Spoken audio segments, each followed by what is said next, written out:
So vamwe vanoshandisa miti yeminzwa kana kuti mapazi eminzwa kuvakirira angava magadheni kuitira kuti mhuka dzakaita kunge mombe kana mbudzi dzisapinde kuzodya zvirimwa zvavo. Vamwe vanoisa fence kana jurawo pamisha yavo iri nzira yekuchengetedza misha yavo. Kana uchinge waisa chinhu chakadaro, waisa ruzhowa, runorova ruzhowa rwatinokumbira kuna Mwari kana ruzhowa rwepamweya.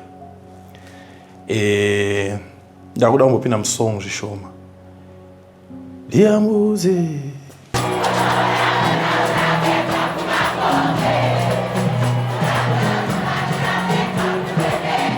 uyai mutaure neni mega kungava kuhope ndakarara, nekuti dzimwe nguva zvinouya nemunhu ndinogona kutadza kuzvitenda. Uyai mutaure neni ndakarara, mundiudze kuti munoda kuti ndiite sei neupenyu hwangu. Munhu wese anoshuvira kuona mwana wake achikura, achiyaruka zvakanaka, achibudirira muupenyu. So munazochengetedzawo vana vangu vasabatwa nemambure sehove, nekuti kunze uku kune zvakawanda zvatinofananidza nemambure.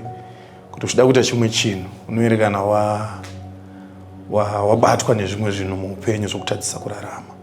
So uyu munamato, ini ndinouti munamato weupenyu, nekuti pane paunotaura kuti kunyange mweya wangu muzourangarirawo ucheneke, ndivewo munhu mutsvene pane vamwe vanhu.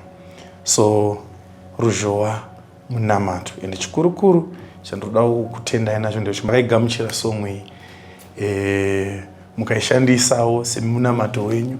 Ndodaira kuti munamato unonamatwa nemunhu wese. So ndoda kutendai guys, nangu nditore mukana unoyu ndimbokutsanangurirai kuti chii chaicho chinonzi ruzhowa.